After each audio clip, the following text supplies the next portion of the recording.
भक्तन की, श्री वृंदावन धाम की, सतगुरुदेव भगवान की। विश्वरंजन जी उड़ीसा से, राधे राधे महाराज जी। महाराज जी, आत्मा और परमात्मा में अंतर क्या है? कुछ नहीं, जल तोय वारी पानी, क्या अंतर है? एक ही शब्द के पर्यायवाची शब्द है। आत्मा, परमात्मा, ब्रह्म, भगवान, जो भी कहा जाए। ज्ञानी लोग जिन्हें ब्रह्म कहते हैं, योगी जन उन्हें परमात्मा कहते हैं, भक्त जन उन्हें भगवान कहते हैं। वही हमारी आत्मा है, आत्मा ही वही है, वही परमात्मा है। हम सब भगवत स्वरूप है। तत्त्वमसि, तुम वही हो, लेकिन अपने स्वरूप को भूल करके देह भाव में आकर स्त्री पुरुष जड़ चैतन्य नानात्व में फंस करके नाना प्रकार के विकारों को प्राप्त हो रहे हो। निर्विकार परमात्मा स्वरूप होते हुए भी आप परमात्मा स्वरूप ही है। ब्रह्मविद ब्रह्मैव भवति, जो ब्रह्म को जान लेता है वो ब्रह्म स्वरूप हो जाता है, क्योंकि ब्रह्म स्वरूप था, ब्रह्म स्वरूप है, ब्रह्म स्वरूप रहेगा। आंचल जी पंजाब से, राधे राधे महाराज जी। महाराज जी, नियम बंधित भक्ति या पूजा और प्रेम सहित भक्ति दोनों में कौन सी आवश्यक है? नेम से ही प्रेम का प्रादुर्भाव होता है। पहले साधक को चाहिए कि दृढ़ता पूर्वक नियम का पालन करे, फिर उसी में प्रेम हो जाता है, फिर प्रेम से पूजा होने लगती है। नेम उसी में समा जाता है, लेकिन नेम आवश्यक है। बिना नेम के प्रेम का प्रादुर्भाव नहीं होता। और जब प्रेम रहता है तो नेम को रहने नहीं देता। वो नेम में जो बंधन है उस बंधन को तोड़ देता है। लेकिन जब तक प्रेम न हो तब तक नियम का बंधन होना चाहिए। इतने माला जप करना, इतना पाठ करना, इतना पूजा करना, इतना परिक्रमा करना, ये करना। जो नियम अपने हैं वो नियम प्राणपन से निभाना चाहिए। चाहे सर्दी हो, गर्मी हो, बरसात हो, शरीर रोगी हो, कैसी भी परिस्थिति में नेम का पालन करना चाहिए। उसी नेम के पालन रूपी तपस्या से प्रेम का प्रादुर्भाव होता है। जो नियम का पालन नहीं करते वो किसी भी काम के नहीं रहते। परमार्थ हो या स्वार्थ, किसी काम के नहीं रहते। नियम का पालन करना अत्यंत आवश्यक है। तो जो जहाँ है वो अपने कर्तव्य का पालन करते हुए साधना का कुछ नियम ले। अब आजकल क्या साधना के लिए बात करें, प्रायः 9 बजे तक सोते हैं, 10 बजे तक सोते हैं, तो क्या साधना करेंगे? ब्रह्म मुहूर्त में 3 बजे 4 बजे जग जाना, नहा धोकर थोड़ा व्यायाम करके फिर अपनी दिनचर्या में लगना। मनुष्य जीवन प्रकाशित हो। अब बुझे बुझे से चेहरे, विषयों का सेवन, खान पान गंदा, बस वही नींद, आलस्य, प्रमाद, हिंसा, दुर्भावनाएं, तो साधना कैसे? साधना के लिए तो बहुत पवित्र जीवन चाहिए। तो अब आप लोग तो धन्यवाद है जो प्रातः काल उठ करके ऐसे मौसम में भी आप सत्संग सुनने आए हैं। नहीं तो लोग रजाई नहीं छोड़ते, 9-9, 10-10 बजे तक सोते रहते हैं। नहीं, आजकल का तो नियम सा बनता चला जा रहा है कि रात के 2-3 बजे तक जगना और फिर सो जाना, 9-10-11 बजे तक सोना। ये आसुरी प्रवृत्ति है, ये ठीक नहीं है। जिनकी नाइट ड्यूटी है उनकी बात अलग है, लेकिन अपनी एक नियम शैली होनी चाहिए। इतने बजे सोना, इतने बजे जगना। अब हम लोगों ने कभी अलार्म नहीं रखा, ना मोबाइल ना घड़ी। कहाँ गंगा किनारे मोबाइल घड़ी। लेकिन 5 मिनट के अंतर की बात नहीं कहते। नहीं तो ठीक अपने समय पर दिनचर्या में बिल्कुल राइट टाइम या 5 मिनट का अंतर, इससे ज़्यादा नहीं कि 10 मिनट 15 मिनट का अंतर आए हो जाए कभी। 5 मिनट के अंतर की बात अलग है। अभ्यास योग युक्त है ना, अभ्यास में बड़ी ताकत है। अगर अभ्यास की जाए तो आंख में पट्टी बांध करके गोली मारी जा सकती है।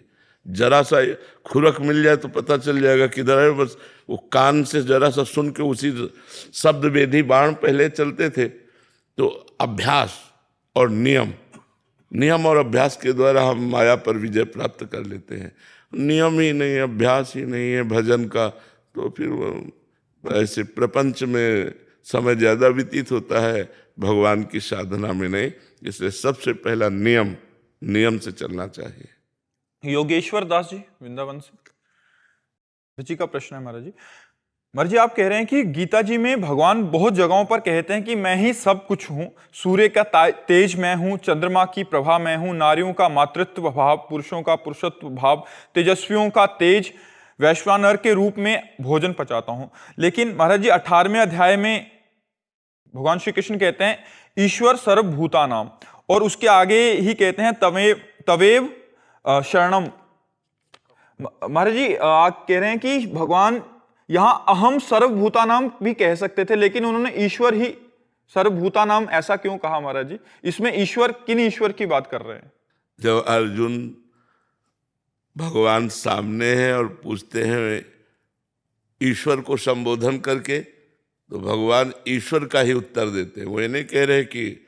और जब अर्जुन कहते कि मैं हार गया, अब मैं आपकी शरण में हूं, आप बताइए मुझे मेरा श्रेय क्या है?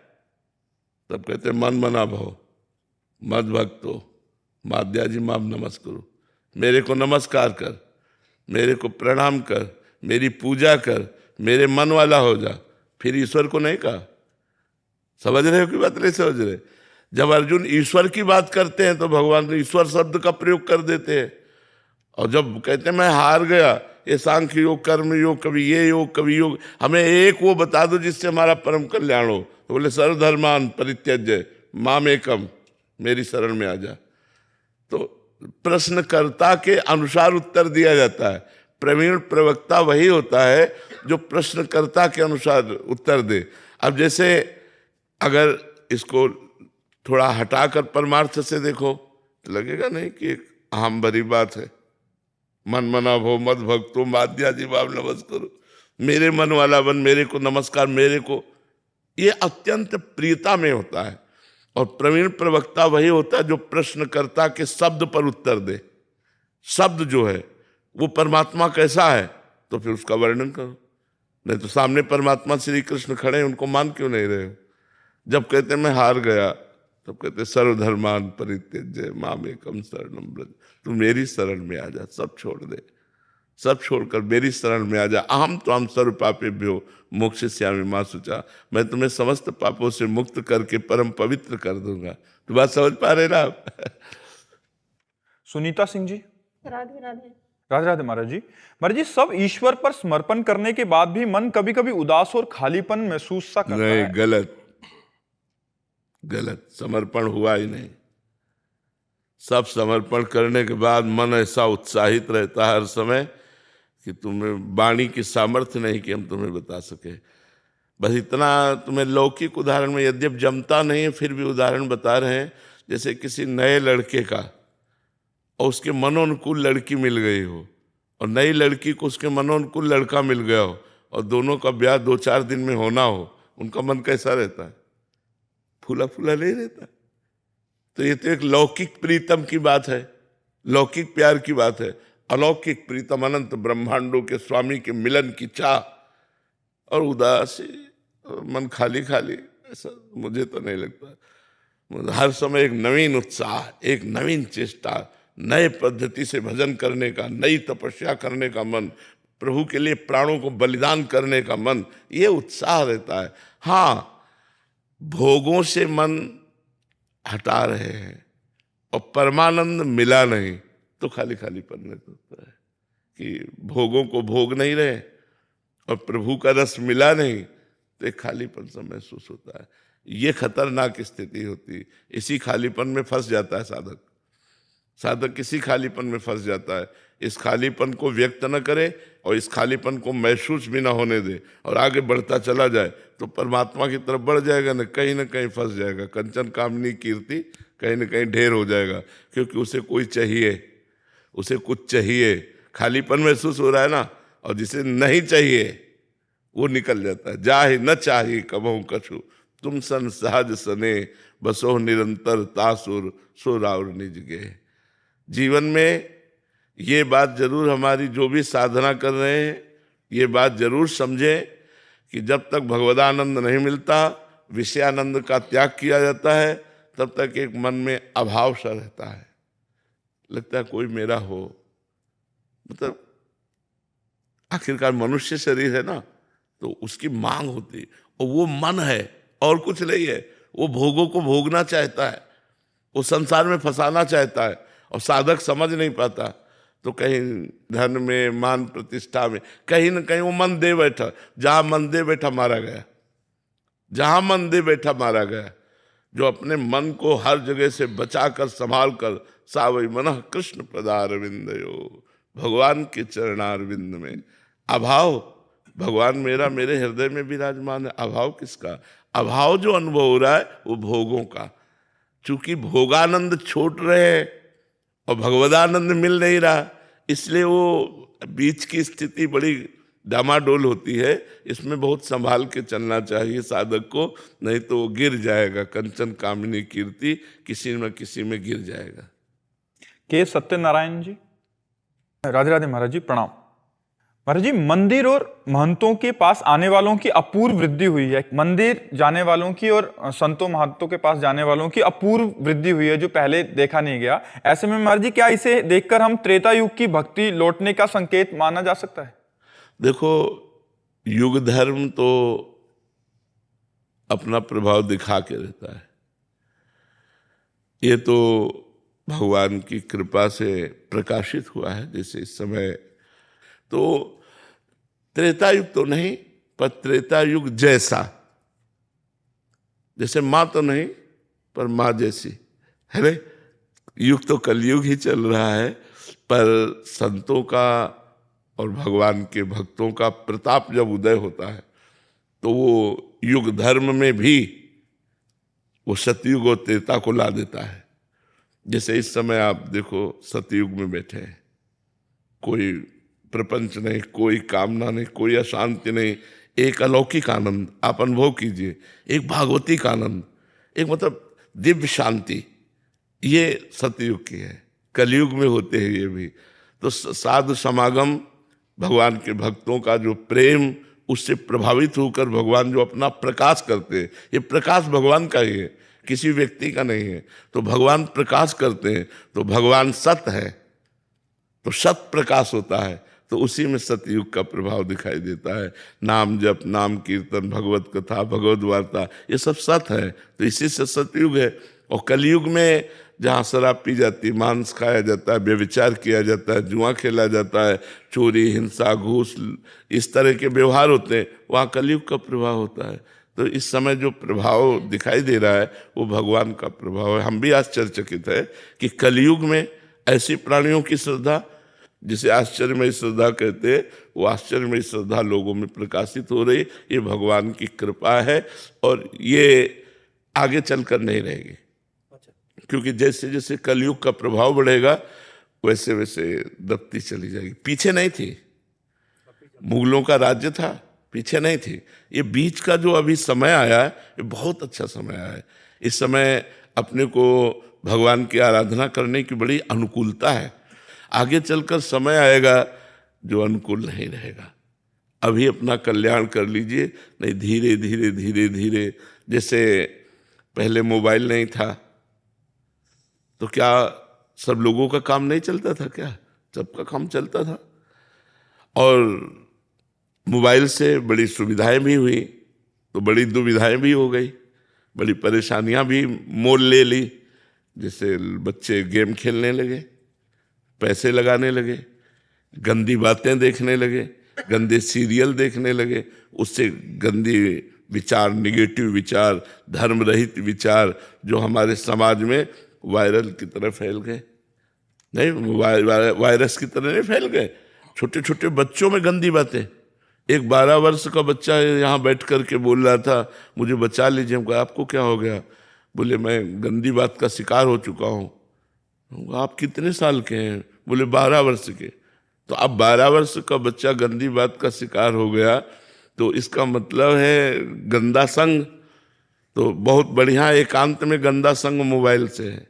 अपना कमरा बंद किया, बोले हम पढ़ रहे हैं और मोबाइल से गंदी बातें बच्चे देखें तो गंदे संस्कार बनते हैं। अब वो बच्चे जिनका 12-13 वर्ष में गंदे संस्कारों द्वारा निगेटिव विचार परिपक्व हो रहा है, वो आगे चलकर क्या कर पाएंगे? साधना कहाँ हो पाएगी? साधना की नींव तो बर्बाद हो गई। नींव तो बाल्यावस्था ही होती है। किसी भी उन्नति के लिए बाल्यावस्था को बहुत सुरक्षित रखने की आवश्यकता है। परिपक्व अवस्था जब तक 25 वर्ष की ना हो जाए तब तक बहुत सावधानी से रहना चाहिए। ये नींव है जिंदगी के महल की, ये नींव है बाल्यावस्था।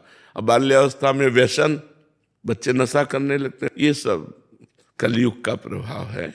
नहीं तो त्रिकाल संध्या करना, गुरुकुलों में वास करना, बड़ा पवित्र जीवन बाल्यावस्था का होता था पहले। अब तो मतलब तो अभी भजन कर लो, आगे समय आएगा जो भजन में सहयोग नहीं होगा। देखो वातावरण का बड़ा प्रभाव पड़ता है। हम जैसे वातावरण में रहते हैं वैसी हमारी सोच बन जाती है। तो अगर हमें अच्छा वातावरण मिले तो हमारी अच्छी सोच हो जाएगी, गंदा वातावरण मिले तो गंदी सोच हो जाएगी। अच्छी सोच है आपकी लेकिन वातावरण गंदा है तो आपको लड़ना पड़ेगा, आपको लड़ना पड़ेगा। अपनी सोच को बचाए रखने के लिए, अपनी सोच को बढ़ाने के लिए वातावरण की बहुत आवश्यकता होती है। कलयुग में वातावरण मिलना बहुत कठिन है। नहीं, आप कंठी तिलक ये सब लगा के जाए और वो लोग शराब पी रहे हैं, आपका उपहास कर रहे हैं, तो आपको मतलब लड़ना पड़ेगा। अपनी कंठी को बांधने के लिए, अपने तिलक को लगाने के लिए, नाम जप करने के लिए आपको लड़ना पड़ेगा, क्योंकि वो परमाणु आपको परास्त करने की कोशिश करेंगे और आपको सहयोग देने वाला बहुत कम चांस है। नहीं तो उपहास करने वाला ज़्यादा। धीरे धीरे आगे चलकर समय ऐसा आएगा, इसलिए अभी चांस है अपने मन को भगवान के चरणों में, क्योंकि वातावरण बहुत अच्छा है, बहुत अच्छा वातावरण है। तो हमारा इस समय जो वातावरण चल रहा है बड़ा धार्मिक और बड़ा भागवतिक वातावरण है, हम लोगों को बड़ा सपोर्ट है। तो इसलिए खूब बढ़िया भजन का अवसर, भजन कीजिए। विश्वास जी वाराणसी से।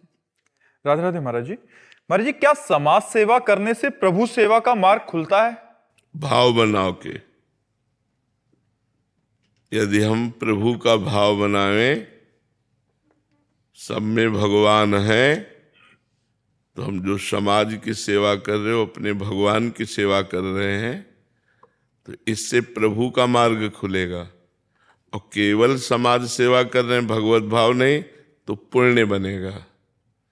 पुण्य कोई खास चीज नहीं होती, उससे लौकिक सुखों की वृद्धि होती है पुण्य से, लेकिन भगवत मार्ग खुल जाने पर अविनाशी पद की प्राप्ति होती है।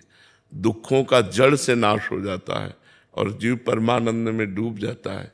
इसलिए हमें चाहिए कि समाज सेवा तो करें, पर उसमें अच्युत भावना युक्त, श्री कृष्ण भावना युक्त, मेरे भगवान इनमें विराजमान है, उस भावना से करें। किसी को वस्त्र दे रहे हैं तो भगवान के द्वारा दी हुई वस्तु को भगवान को दे रहे हैं। तो दियम वस्तु गोविंदम तुभ्यमेव समर्पये। हे नाथ, आपने हमें वस्तु दी और आप इस रूप में आके स्वीकार कर रहे हैं, ये हुआ भगवत मार्ग। और मैं अपनी जैकेट मेहनत की कमाई हुई इनको दान दे रहा हूँ, ये हुआ पुण्य। तो पुण्य का थोड़ा बढ़कर लाभ मिलता है, लेकिन भगवत मार्ग तो दुख को जड़ से मिटा करके अनंत आनंद प्रदान करता है। इसलिए भगवत मार्ग खोलने के लिए हमें भगवत भावना की अत्यंत आवश्यकता है। जिसके साथ भी हम व्यवहार करें, भगवत भाव से व्यवहार करें। समझ पाए आप? पंकज गजेंद्र जी रायपुर से। राधे वल्लभ श्री। राधे राधे महाराज जी। महाराज जी, वाणी पाठ जप करो, मंत्र जप करो या आरती के समय मन स्थिर नहीं रहता, उस समय मन ज्यादा भटका। कोई परेशानी की बात नहीं। अगर भोजन पाते समय मन न लगे तो पेट तो भर ही जाएगा। मन न लगे तो पेट नहीं भरेगा क्या? पेट तो भर ही जाएगा। ऐसे ही हमारा कल्याण तो हो ही जाएगा। और आज मन नहीं लगा, लेकिन एक समय मन लग जाएगा। विषया आनंद का भोक्ता अभी मन है तो उसको भोगों में अच्छा लगता है। देखो 3 घंटे फिल्म देखो, भला मन कहीं चला जाए तो बताना, लेकिन 3 घंटे नाम जप तो मन आपको परेशान कर देगा, क्योंकि इसका अभ्यास सत का नहीं है, असत का अभ्यास है। असत अभ्यास में ये मन राजी है और सत अभ्यास में ये राजी नहीं है। तो इसको राजी करना पड़ेगा, अभ्यास के द्वारा हमें इसे राजी करना पड़ेगा। जैसे एक संत से उनके शिष्य ने कहा कि आपने हमें जो नाम दिया राम राम, 18 वर्ष हो गए जपते हुए, कुछ लाभ तो दिखाई नहीं दे रहा। 18 वर्ष हो गए जपते हुए। तो उनका ठीक है, तुम हमें गुरु मानते हो? कहा हाँ। बोले हमारी कसम तुम्हें, जिस नाम को तुम 18 वर्ष से जप रहे हो लाभ नहीं मिला, बस कल तक मत जपना, कल हम तुम्हें दूसरा नाम देंगे। जो कल तक तुम ऐसे ही रहो, एक बार भी नाम न जपना, तुम्हें हमारी कसम है। 18 वर्ष का अभ्यास, जो ही वो पीछे मुड़ा श्री राम राम शुरू हो गया। वो रो पड़ा और रो के बोला गुरुदेव ऐसा नहीं हो सकता, ऐसा नहीं हो सकता, अब मैं इसके बिना जी नहीं। बोले ये मिला है ये फल मिला है, मन राजी हो गया, अब तुम इसके बिना जी नहीं सकते, ये मिला है। भगवान नाम तुम्हारा जीवन बन चुका है, यही तुम्हें भगवत प्राप्ति करा देगा। नाम जप, वाणी पाठ, सतमार्ग, इसमें हो सकता है कि कुछ दिन आपको प्रगट में कोई फलानुभूति ना हो, कोई आनंद ना मिले, कोई लाभ ना दिखाई दे, लेकिन वो लाभ दे रहा है, आपके पापों का नाश कर रहा है, आपके अशुभों का नाश कर रहा है और आपको भगवान के नजदीक ले जा रहा है। आपकी समझ जिस दिन आएगी उस दिन आप निहाल हो जाएंगे। चुपचाप करते रहिए, ये असत क्रिया तो है नहीं। सोचो, जब गंदी क्रिया, असत क्रिया अपना फल दे के रहती है तो सत क्रिया क्यों नहीं फल देगी? हम वाणी पाठ कर रहे हैं, हम नाम जप कर रहे हैं, हम दूसरों की सेवा कर रहे हैं, वो हमें लाभ नहीं देगा। जब कोई गलत क्रिया हो जाती है तो उसका हमको दंड मिलता है भगवान के विधान के द्वारा। तो जब अच्छी क्रिया हम कर रहे हैं तो उसका फल क्यों नहीं मिलेगा? तो हमें विश्वास करना चाहिए, मन लगे या ना लगे, हम वाणी पाठ करते हैं, नाम जप करते हैं, भगवत कथा सुनते हैं, भगवत चर्चा करते हैं, नाम कीर्तन करते हैं, इसका फल अवश्य मिलेगा। समय पर इंतजार करो, समय पर इंतजार करो। प्रियंका जी मुंबई से। श्री हरिवंश महाराज जी।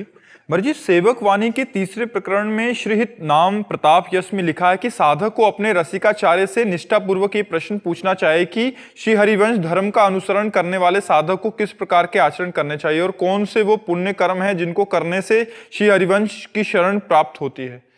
महाराज जी, इसमें मतलब ये प्रश्न का उत्तर क्या है? महाराज, प्रश्न का उत्तर ये, सब चराचर जगत को हित स्वरूप मानकर, प्रेम स्वरूप मान करके, सुख देवे को चावचित, सब सो हित निष्काम, या सुधर्म हरिवंश को नाम गिरा विश्राम।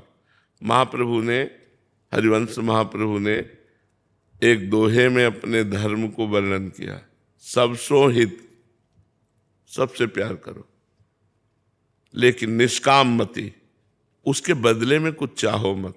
जिससे हम सुख पहुंचा रहे हैं, तो जिसे हम किसी को पानी भी पिलाते हैं तो लगता है कभी हमको भी अवसर आने पर ये, नहीं तो धन्यवाद तो दे ही देगा, थैंक यू तो बोल देगा। इतनी आशा रहती है कि अगर हम किसी का थोड़ा भी हित करें तो पलट करके वो थोड़ी कृतज्ञता तो प्रकट करे, लेकिन हमको इतना भी नहीं चाहना। सब सोहित निष्काम मति, बिल्कुल कोई कामना नहीं, हम बिल्कुल कामना नहीं, नेकी कर दरिया में डाल। हम आपको हित करते हैं, आपको सुख पहुंचाते हैं, बदले में आपसे कुछ नहीं, ये हमारा धर्म है। सुख देवे को चावचित, सब सो हित निष्काम, सुख देवे, सबको सुख प्रदान करूं, लेकिन किसी से सुख चाहूं नहीं, ये हमारा धर्म है। जो हित धर्म है, जिस धर्म के हम साधु हैं, हमारे धर्म में है, सबको सुख पहुंचाओ, लेकिन बदले में कुछ मत चाहो। और श्री धाम वृंदावन का आश्रय और वास स्वीकार करो, और मुख में राधा वल्लभ का नाम और हृदय में राधा वल्लभ का ध्यान ये धारण करो। सब सो हित निष्काम मति, श्री वृंदावन विश्राम, श्री राधा वल्लभ लाल को हृदय ध्यान मुख नाम। बोले अब ये कैसे होगा? ये कैसे हो सकता है कि सबको सुख पहुंचाएं, बदले में सुख न चाहें? तो बोले तन ही राख सत्संग में, सत्संग में पहुंचाओ अपने शरीर को, साधु संग में, तो वहां तुम्हें ज्ञान प्राप्त होगा।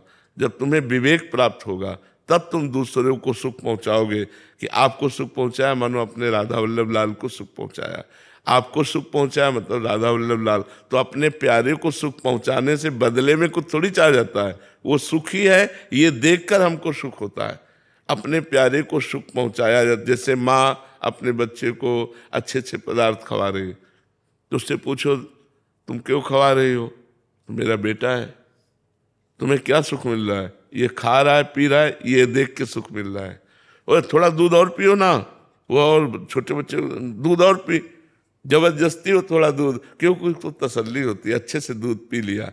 तो ये जैसे माँ अपने बेटे को सुख पहुंचाती है, बदले में कुछ चाहती नहीं, ऐसे हम पूरे जगत को सुख पहुंचाएं। उदार चरिता नाम वसुधैव कुटुंबकम, मेरा पूरा विश्व परिवार है, सबको सुख पहुंचाएं, बदले में कुछ ना चाहें। और मुख में राधा वल्लभ का नाम, हृदय में राधा वल्लभ का ध्यान कैसे होगा, तो बोले तनहि राख सत्संग में।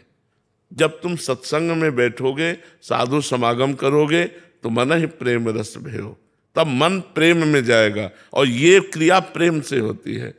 सुख चाहत हरिवंश हित, कृष्ण कल्प तरुषेव। यदि तुम सुख चाहते हो, परम सुख चाहते हो, तो कृष्ण रूपी कल्प तरु का सेवन करो।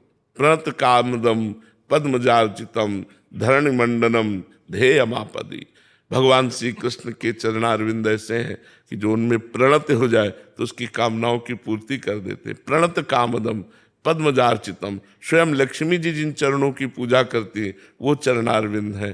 तो कृष्ण रूपी कल्पतरु का सेवन करो, सत्संग करो, तो तुम्हारी बुद्धि शुद्ध होगी, जिससे तुम चराचर जगत की सेवा कर पाओगे। तो हमारे धर्म का स्वरूप है सुख देवे को चावचित, सबसो हित निष्काम, या सुधर्म हरिवंश को नाम गिरा विश्राम। हर समय नाम जप चलता रहे, वाणी पाठ चलता रहे, सबकी सेवा बनती रहे, सब में भगवत भाव रहे, यही हमारा धर्म है। हेम सागर नायक जी। श्री हरिवंश महाराज जी। महाराज जी, हम ऐसा क्या करें कि हमें परमात्मा की याद में, नाम जप में इतना रस आने लगे कि दुनिया की इंद्रियों की सारी रसें फीकी पड़ने लगे?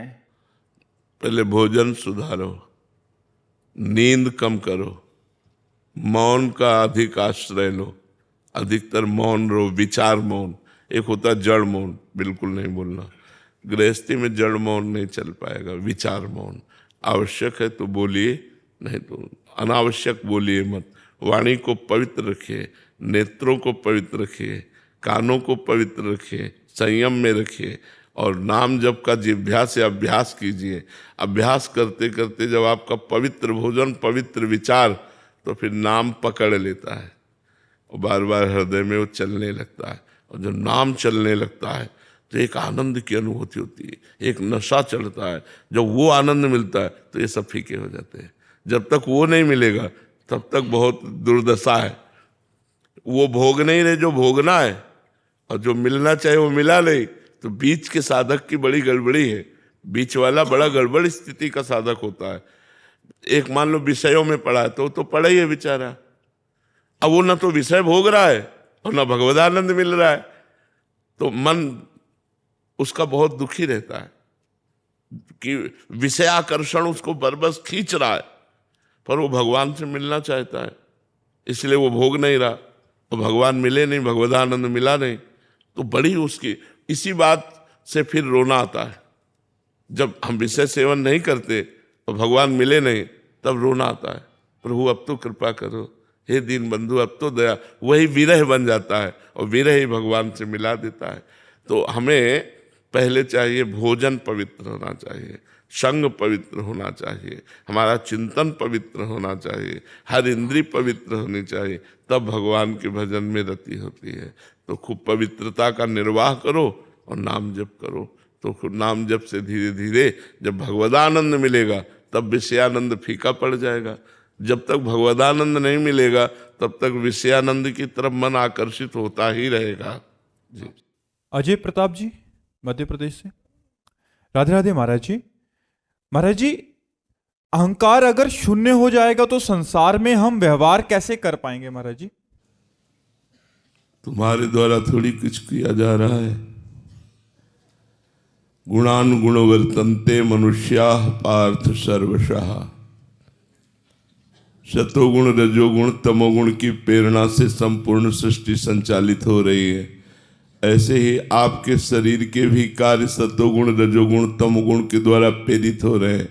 व्यर्थ में अहंकार करने के कारण ही तो आपकी दुर्गति हो गई है। आप अपने स्वरूप का विस्मरण करके ये जो कर्ता और भोक्ता भाव धारण किए हुए हैं, यही तो मूढ़ता है। अहंकार विमूढ़ात्मा कर्ता हमिति मन्यते, मैंने ऐसा किया, मैं ऐसा करूँगा, मैं ऐसा कर सकता हूँ। ये अहंकार विमूढ़ात्मा, ये मूढ़ता है, ये ज्ञान नहीं है। जिस समय ज्ञान हो जाएगा तो आप देखोगे जैसे कठपुतली नचाने वाला कठपुतली को जैसे नचाता है और नाचती कठपुतली का, उसमें कोई भी किसी भी तरह का स्वयं का अहंकार नहीं है। ऐसे उमादार जोशित की नाई सबहि नचावत राम गुसाई। अहंकार रहित होकर के बहुत अच्छी तरह कार्य होता है। अहंकार से युक्त होकर पापाचरण भी होते हैं और पुण्याचरण भी होते हैं, लेकिन अहंकार रहित महापुरुष के द्वारा केवल जगत मंगल होता है। हर व्यवहार बहुत अच्छी तरह होता है।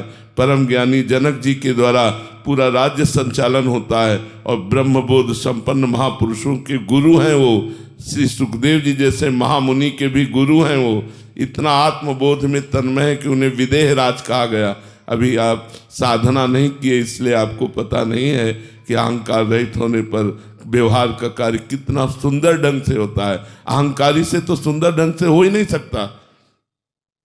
अहंकारी से उतना सुंदर ढंग से हो ही नहीं सकता जितना निरहंकार पुरुष से होता है। इसलिए साधना करो अहंकार को शून्य करने की, फिर देखो स्थिति कैसे होती है। आप शरीर नहीं है, आप अंतःकरण नहीं है, आप स्वभाव नहीं है, स्थूल सूक्ष्म कारण तीनों से परे आप आत्मस्वरूप हैं, जो न करता है न भोगता है, निर्विकार सच्चिदानंद स्वरूप। अभी ज्ञान नहीं है ना, इसलिए ऐसे आपने बात कह दी। विशाल गगनेजा जी, श्री हरिवंश महाराज जी, महाराज जी, शरणागत व्यक्ति का परम लक्ष्य और परम प्राप्ति क्या है, और जो त्रुटियां उससे दैनिक दिनचर्या में होती हैं उसका क्या फल होगा?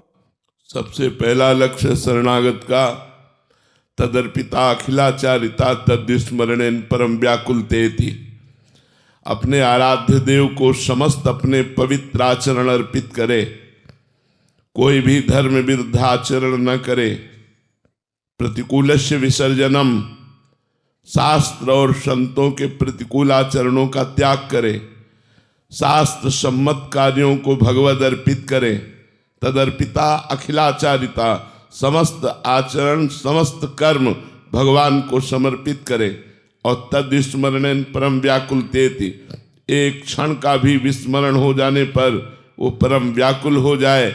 जैसे मछली को जल से अलग करते हैं तो प्राण त्यागने के लिए विकल हो जाती है, ऐसे ही भगवत विस्मरण होने पर हमें व्याकुलता पैदा हो जाए। सबसे पहला लक्षण शरणागति का भगवत स्मरण में तन्मयता, समस्त कर्मों का समर्पण। दूसरा, जो कर्म हमसे हो रहे हैं वो हमारे प्रभु हमारे हृदय में बैठ करके पवित्र कर्म करा रहे हैं, और जो दूषित भावनाएं हैं वो हमारे पूर्व जन्मों के संस्कारों से प्रेरित ये वासनाएं भजन के प्रभाव से नष्ट हो जाएंगी। इनकी कोई सत्ता नहीं है। ना सतो विद्यते भाव, ना भाव विद्यते सत्ता। इसलिए हम सदैव भगवद आश्रित हैं। भगवान के द्वारा ही हमारे जीवन का पोषण है। एक भरोसो एक बल, एक आस विश्वास, एक राम घनश्याम हित, चातक तुलसीदास। दृढ़ विश्वास, दृढ़ भरोसा, पूर्ण समर्पण, इसी से आत्म तत्व का अनुभव भी हो जाता है और भगवत प्रेम भी हो जाता है। रोविंद सिंह जी, राधे राधे महाराज जी। महाराज जी, भक्ति में अहंकार आने लगे तो उसे कैसे बचे महाराज जी? भक्ति का अहंकार क्या होता है हमें बताइए आपकी। हमें ये अहंकार होता है, हमें तो लगता है भक्ति में ये अहंकार बढ़ना चाहिए। अस अभिमान जाय जन भोरे, मैं सेवक रघुपति पति मोरे। मेरे प्रिया प्रीतम, मैं उनका दास। इस ठसक में भर जाना चाहिए, इस अहम में, इस गर्व में भर जाना चाहिए। गोस्वामी तुलसीदास जी कहते हैं, सियाराम मेरे स्वामी, मैं उनका दास। ऐसा अभिमान भूल करके भी ना जाए। तो अगर ये अभिमान आता है कि लोग दूसरे नीच हैं तो गलत है, क्योंकि भक्ति दूसरे में भगवान को देखती है और अपने को सबसे नीचा। तृणादपि सुनीचेन तरोरु सहिष्णुना अमानिना मान देन कीर्तनिया सदा हरि। अपने को तृण से भी नीच देखना ये भक्त का स्वभाव होता है। दूसरे को भगवान के समान आदर करना ये भक्त का स्वभाव होता है। जो दूसरों में दोष देखता है, अपने में गुण देखता है, वो अभिमानी पुरुष भक्त नहीं होता है। अगर ऐसा अभिमान है तो गुरुदेव के चरणों का आश्रय लेकर के नाम जप, नाम कीर्तन, शास्त्र स्वाध्याय, सत्संग, इनके द्वारा हम अपने अभिमान का दमन करें। नमन भक्ति के द्वारा दमन करें। जहां हमारी दृष्टि जाए, जड़ चेतन जग जीव जत सकल राम मैं जानी, बंदों सबके पद कमल सदा जोरि जुग पान। यदि सबको हम भगवत भाव से नमस्कार करें, शास्त्र स्वाध्याय करें, सत्संग करें, नाम कीर्तन करें, नाम जप करें, तो हमारा मलिन देहाभिमान नष्ट हो जाएगा। महाराज जी, भक्ति में भी भूमिकाएं होती हैं भक्त की, प्रारंभिक भक्त, फिर उच्चतम भक्त। ये नवधा भक्ति भूमिका ही तो है। श्रवणम कीर्तनम स्मरणम विष्णुर्पाद सेवनम अर्चनम वंदनम दास्यम सख्य आत्मनिवेदनम। आत्मसमर्पण हो गया, फिर बकाया क्या रह गया? संपूर्ण बात बन गई जब भगवद आत्मसमर्पण हो गया। अब प्रेम की स्थिति उसके अंदर, दसधा भक्ति, प्रेम लक्षणा भक्ति उसके अंदर जागृत हुई। अब उस प्रेम की दशा के भाव हैं शांत भाव, दास्य भाव, सख्य भाव, वात्सल्य भाव, गोपी भाव, सहचरी भाव। अब वो किन आचार्यों के द्वारा किन भावों का पोषण करते हुए आगे बढ़ता है, वो अलग बात है। हेरम जी, राधे राधे महाराज जी। महाराज जी, ईश्वर तो सब जानते हैं, क्या वो हमारे उन आंतरिक प्रयासों को भी देखते हैं जो कर्म रूप से तो परिणित नहीं होते परंतु हमारे भाव रूप में आते हैं? महाराज जी, उनका कलयुग का एक प्रभाव है, प्रताप है कि अगर मानसिक हमारे द्वारा गलत भाव हो रहे हैं तो उनका दंड नहीं मिलेगा, लेकिन मानसिक अच्छे भाव हो रहे हैं तो उसका आपको पुरस्कार मिलेगा। कल कर एक पुनीत प्रतापा, मानस पुण्य होई नहीं पापा। यदि मानसिक गलत चिंतन चल रहा है तो आपको उसका दंड नहीं मिलेगा, लेकिन मानसिक अच्छा चिंतन चल रहा है तो आपको उसका फल मिलेगा।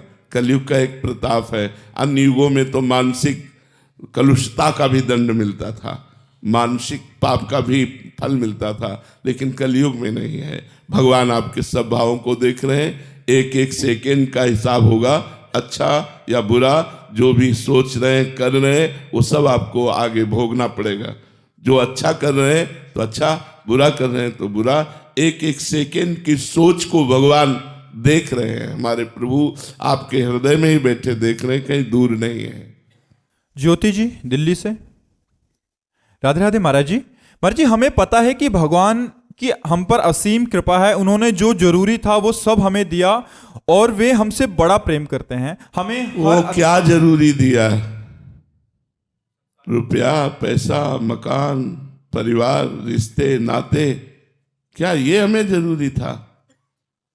और भूल बढ़ा दी कि जरूरी सामान दे दिया, आवश्यकता की पूर्ति हो गई। हम इसे भगवान को धन्यवाद नहीं देते, हम इस बात पर भगवान को धन्यवाद नहीं देते। माँ अपने को अन्य कार्य में मगन करने के लिए बच्चों के सामने खिलौने फेंक दिया करती है। माँ की कृपा तो तब माने जब खिलौनों से हटा करके हमको अपनी गोद में, अपने वक्षा स्थल का दूध पिलावे। ये थोड़ी कि और अच्छे अच्छे खिलौने फेंक दिए और आप तो मगन हो गई और मुझे खिलौनों में रमा दिया। क्या खिलौने मेरी आवश्यकता है? आवश्यकता माँ है या खिलौने? माँ। ऐसे आवश्यकता भगवान है या भगवान की माया? माया फेंक दी और उसमें हम राजी हो गए, बड़ी कृपा आपकी। हम नहीं मानते कृपा, हम तो कृपा तब मानते जब माया का पर्दा हटा करके आप मुस्कुराते हुए आइए, मुझे आपकी जरूरत है, माया की जरूरत नहीं। मेरा मानव जन्म आपकी प्राप्ति के लिए हुआ, माया प्राप्ति के लिए तो और योनियां हैं, लेकिन भगवत प्राप्ति के लिए ही केवल मानव देह है। मनुष्य अगर देह प्राप्त करके और इन सब घर, मकान, रुपया, पैसा, मान, प्रतिष्ठा, इसी को मान करके आप राजी हो गए तो बड़े धोखे में हो गए यार, बड़े धोखे में हो गए।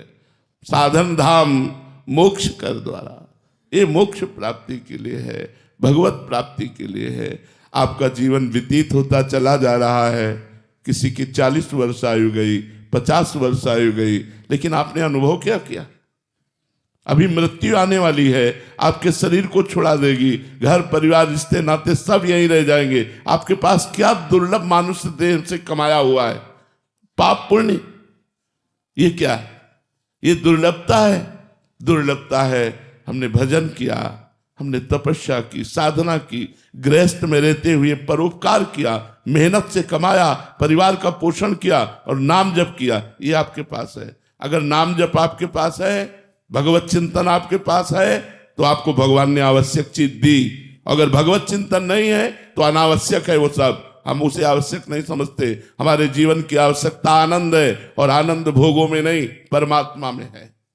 प्रियांक जी, राधे राधे महाराज जी।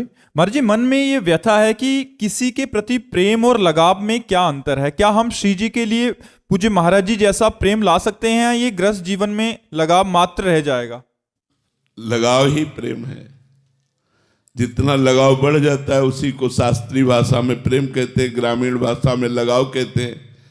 हमारा जहाँ लगाव होता है, मन का जुड़ना ही तो लगाव है। मन का जुड़ना, मन को अच्छा लगना, मन से अपनापन करना, इसी को तो प्रेम कहते हैं। जो हम शरीर में लगाव किए हैं, शरीर संबंधियों में लगाव किए हैं, यदि वही लगाव प्रभु में लग जाए तो वो प्रेम हो जाता है, वही धीरे धीरे प्रेम बन जाता है। बोले मुझे पता नहीं चला कब इनसे इतना लगाव हो गया कि इनके बिना मैं जी नहीं सकता। ये तब बात आती है जब हमारा लगाव हो जाता है। उसी को हम शास्त्रीय भाषा में प्रीति कहते हैं, प्रेम कहते हैं। अगर वो शरीरों से लगाव है तो राग कहते हैं, आसक्ति कहते हैं, काम कहते हैं। वही प्रभु से लगाव है तो उसे अनुराग कहते हैं, प्रेम कहते हैं।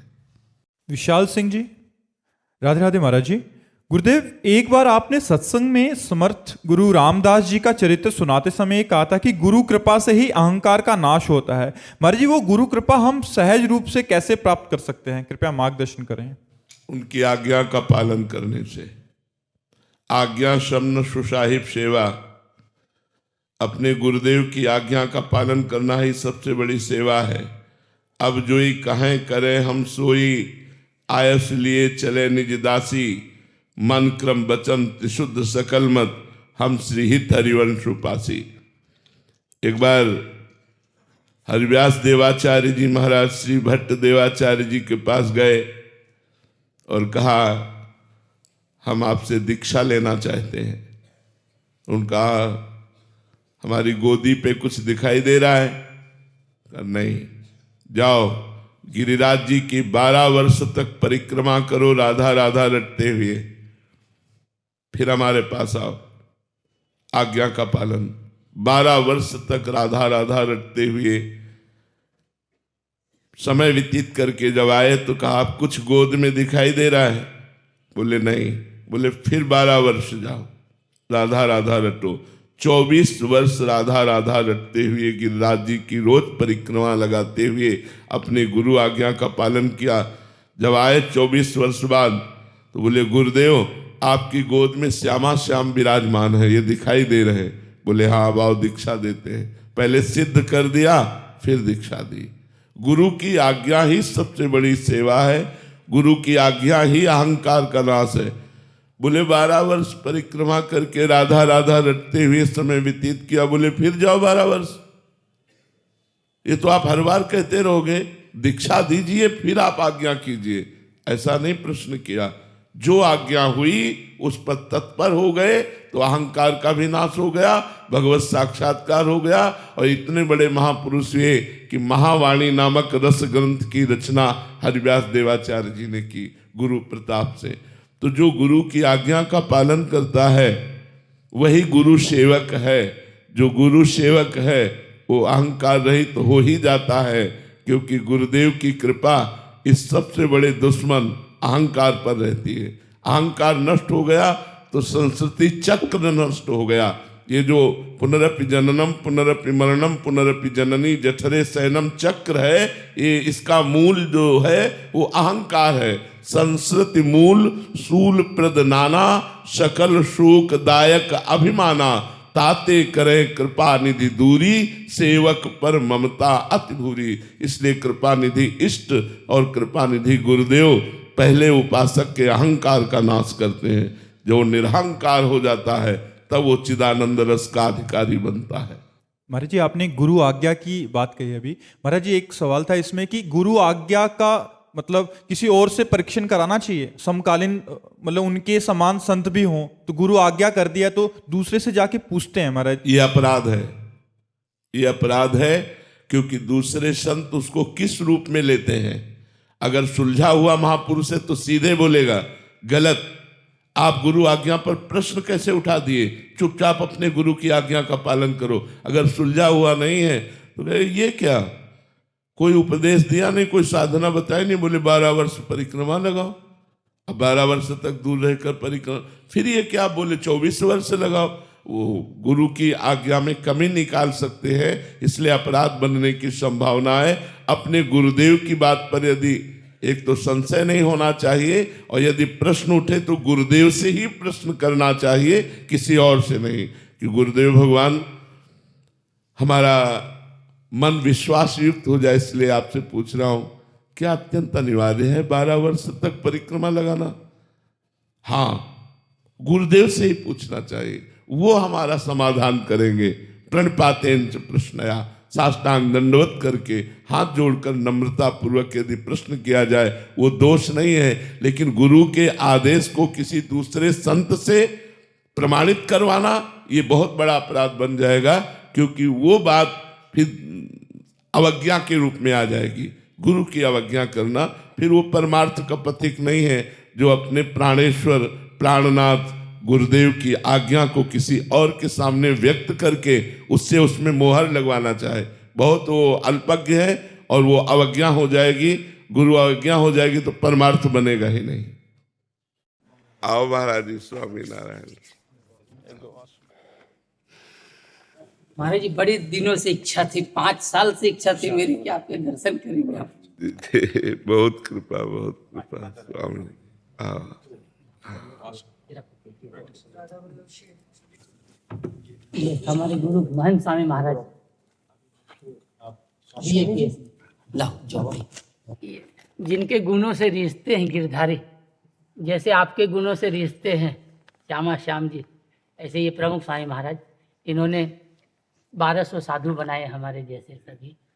महाराज जी, हमारे भगवान स्वामिनारायण के समय ब्रह्मानंद स्वामी हुए, उन्होंने एक पद लिखा है, छोटा सा पद, 2 मिनट का। हाँ हाँ ये आपकी श्री जी के लिए खास लाया। अच्छा, आप लगाइए महाराज जी।